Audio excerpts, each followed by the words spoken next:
preparei um pequeno texto, é rápido, 3 parágrafos pequenininhos, porque é importante essa programação Primavera de Museus, que acontece todos os anos, né, é uma programação que é promovida pelo Instituto Brasileiro de Museus, né, que, de certa forma, ele rege, orienta todos os museus brasileiros. No entanto, o Instituto Brasileiro de Museus ele não está desconectado das outras instituições museais no nosso mundo global, né? Então existe também um comitê.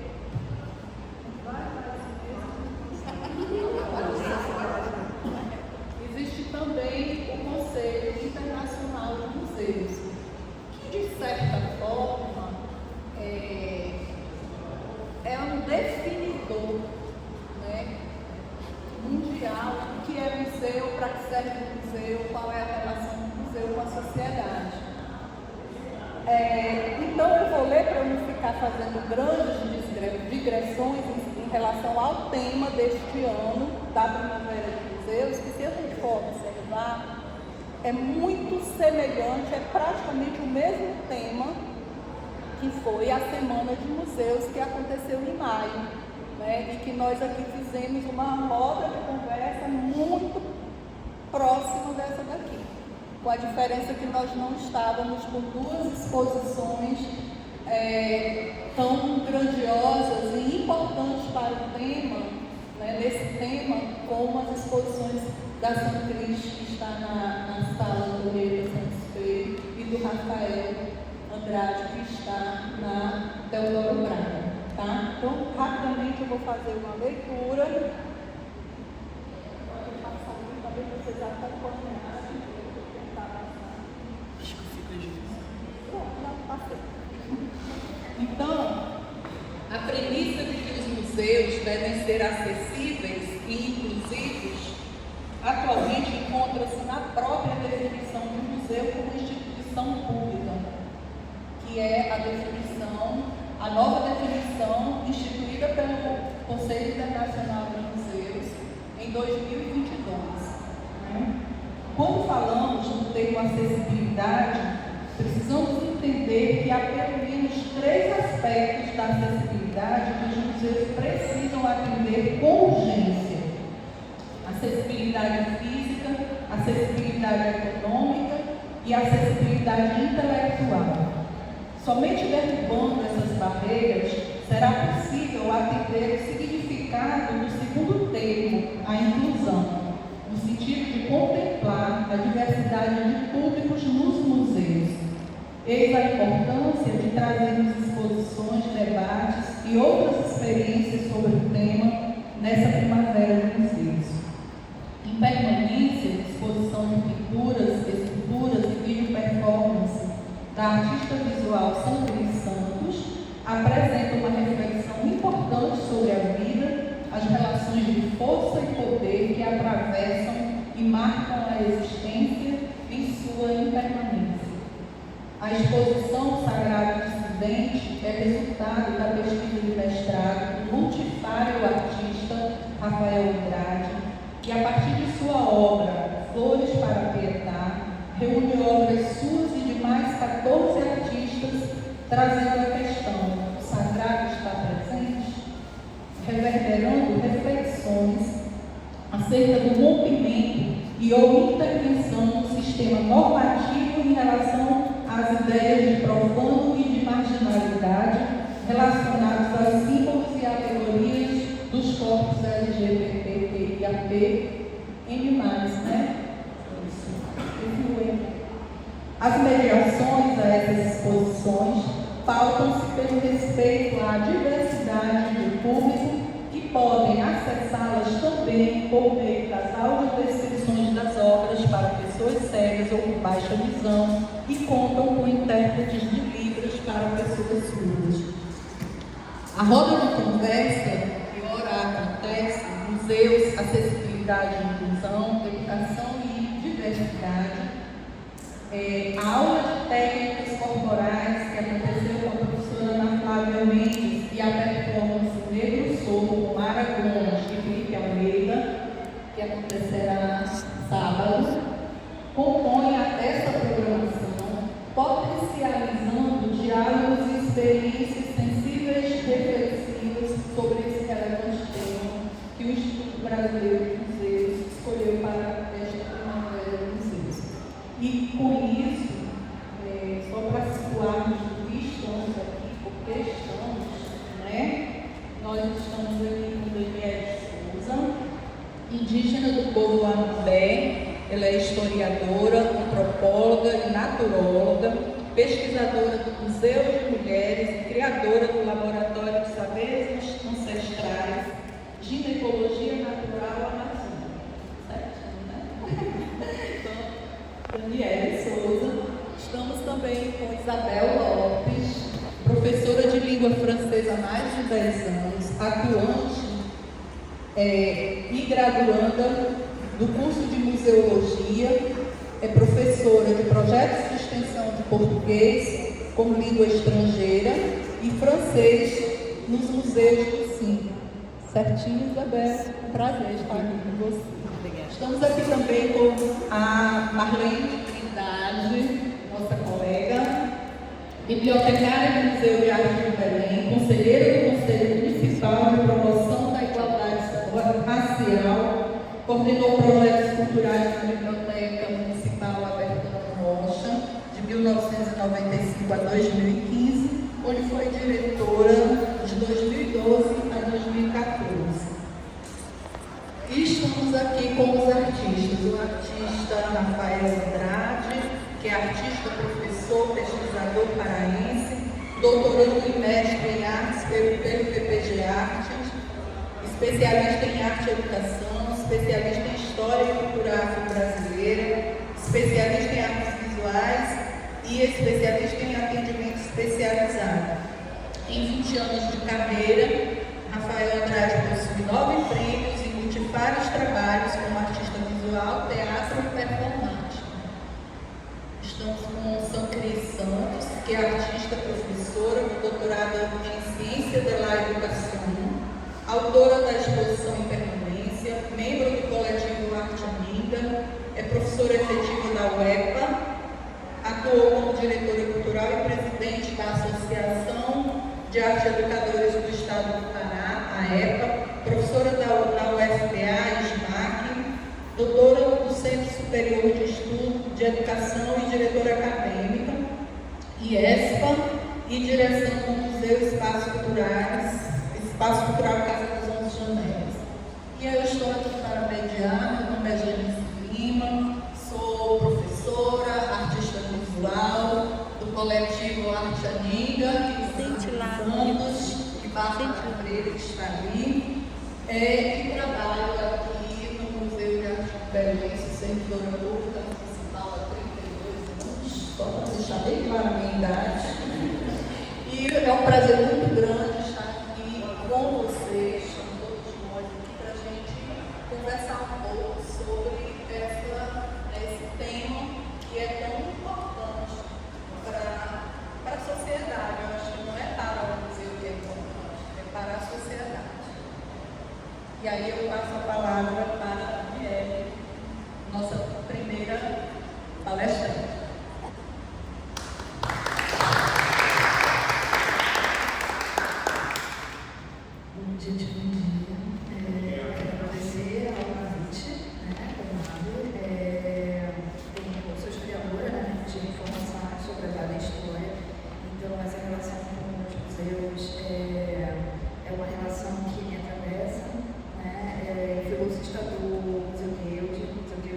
Foi quem me iniciou, né? Fez a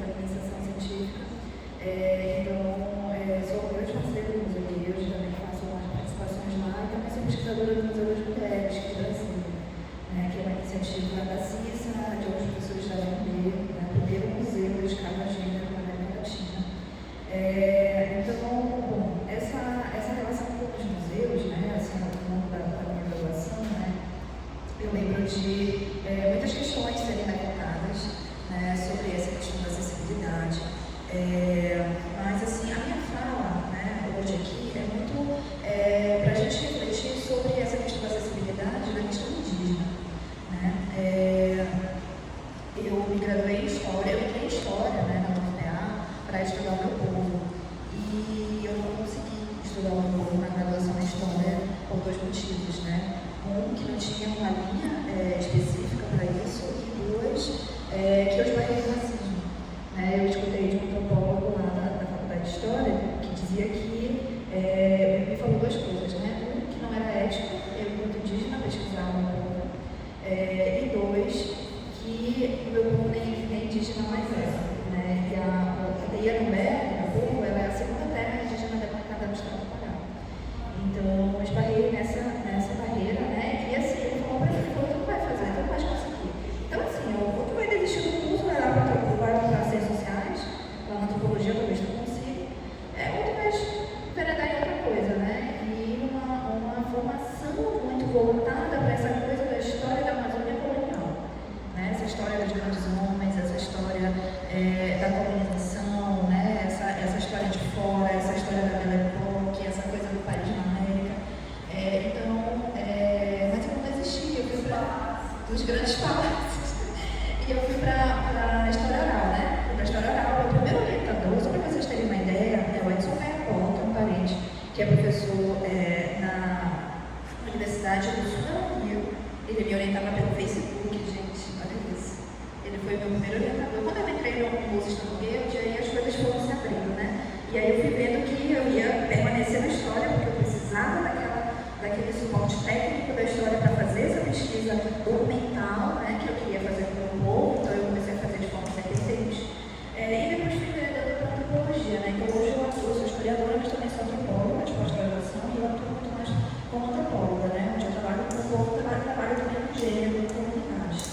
E aí, recentemente, né, eu fui levar o meu filho de 5 anos, eu fui levar o meu filho para conhecer os museus aqui de Belém. Ali uma noite no museu, né?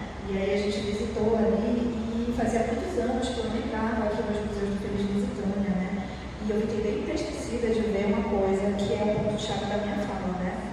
Que é os museus ainda estarem abordando, né, as questões da cultura material indígena, as questões indígenas de uma forma extremamente racista e estereotipada, gente. A gente ainda tem os materiais pedagógicos, palavras como índio, como selvagem, né? Então, assim, eu fiquei assim, foi um choque para mim, né? Depois de tantos anos, assim, sem entrar nos museus daqui, foi um choque também, assim, ter que fazer todo um trabalho com meu filho, de explicar meu filho, isso aqui não é como nós somos, essa é uma representação pensada por pessoas brancas, europeias, com perspectivas colonizadoras, essa não é o termo correto, e fui explicando várias coisas, né? Então, a gente tem esse primeiro ponto que eu acho assim que é urgente, porque isso fala como nós contamos a nossa história, gente. Isso não fala só sobre nós, povos indígenas, isso fala sobre nós, pessoas amazônicas, as pessoas, né, que em grande parte são descendentes de indígenas, né? Então, como a gente se vê, como a gente está contando a nossa história, como é que a gente está contando isso para as crianças, para os jovens, como é que a gente está ensinando a nossa população sobre quem somos nós, né? E também para o turista, para o estrangeiro, né? Então, olha como os nossos museus estão contando a história sobre a gente, sabe? Isso assim me alarmou muito, eu fiquei muito reflexiva sobre isso, né? Então, isso é uma coisa urgente, eu acho que não isso passa por um processo de revitalização, claro, dos museus, né? Desse lugar de ser um espaço entre passado e presente, né? Onde essas relações elas se constroem de uma forma viva, não é um lugar de passado morto, né? É um lugar vivo, é um lugar de trânsito, é um lugar de contar histórias.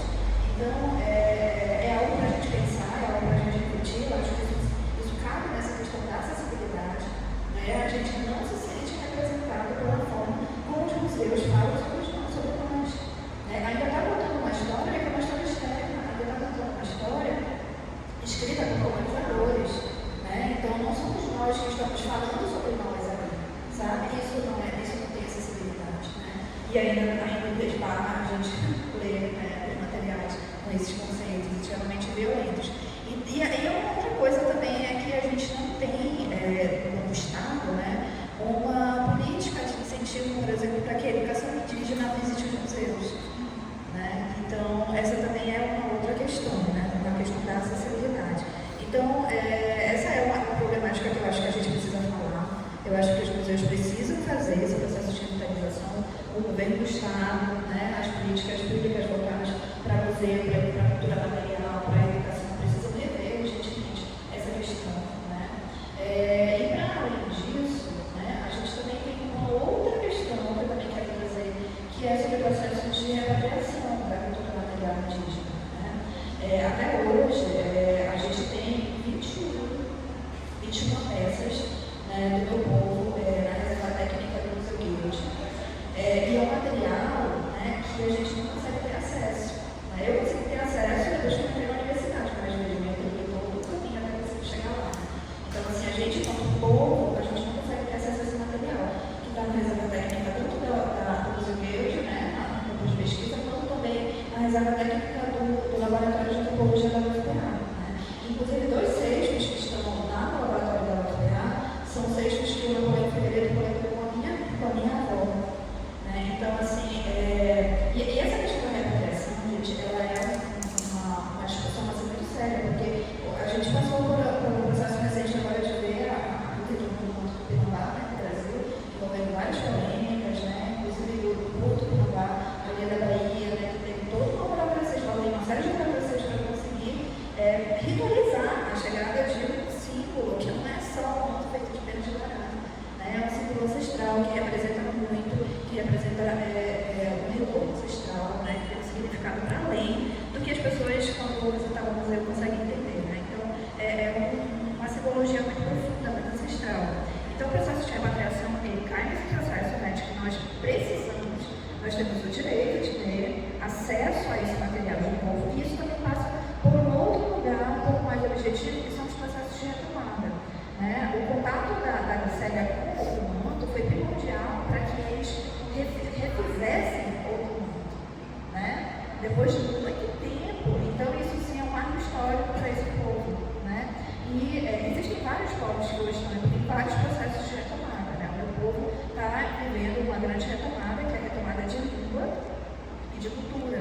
Então, muitos desses textos, dessa cultura material que está nessa reserva técnica, hoje não é mais produzido dentro da aldeia, né? E a gente precisa ter contato com esse material para fazer essa retomada, para reproduzir os padrões, né? Para reaprender, para refazer, para retomar uma prática nossa que foi deixada de ser feita ao longo do tempo por conta de vários processos aí de invasão, de extermínio, de violência, de apagamento. Né? Então, essa relação nossa, né, indígena com o museu, hoje, assim, eu vejo esses 2 grandes pontos, assim, sabe, nessa questão da acessibilidade. A forma como o museu ainda fala sobre nós, precisa ser a partir de nós, e hoje nós ocupamos diversos lugares. Né? Eu sou a primeira historiadora do povo, hoje a gente já tem também pedagogo, a gente já tem assistente social, a gente já tem engenheiro agrônomo. A gente sai do território para ir aprender as tecnologias, né, da sociedade moderna para nos incorporar do que isso aqui pode nos oferecer, né, para potencializar a nossa cultura, a nossa identidade e o nosso povo. Então, tem uma frase, né, do Daniel que diz assim, que é: eu posso ser o que você é sem deixar de ser o que eu sou. Né? Então, eu posso aprender as tecnologias, eu posso aprender novas coisas, isso não diminui, isso não me faz menos indígena, isso não tira a minha identidade, isso não apaga a minha cultura, desde que eu seja respeitada para isso. Né? E isso me empodera de tecnologias que podem acrescentar no processo de retomada, como é o que está acontecendo agora. Né? Então, a partir do ano que vem, a gente está iniciando uma pesquisa pela UFPA, junto com o Jadai, lá do pessoal dos linguistas. Né? Eles estão assessorando a gente, eu como antropóloga também vou ser uma das pesquisadoras desse projeto, onde a gente vai documentar pela primeira vez, né, a história e a língua do meu povo a partir da gente. Né? Então, assim, as minhas mãos, meus dedos, são os dedos que vão digitar a pesquisa, mas a escrita disso é pela oralidade dos nossos 7 anciões. Então, isso é um marco histórico para a gente, sabe? Então, nesse processo de acessibilidade dos museus, isso que a gente precisa, sabe? A gente precisa que esses momentos, né, essas pesquisas, esses momentos chaves, eles passam a estar no museu onde a gente está contando a nossa história e não mais contando. Então, essa fala aqui, né, eu destaquei para trazer hoje aqui nessa acessibilidade, trazendo essas 2 grandes questões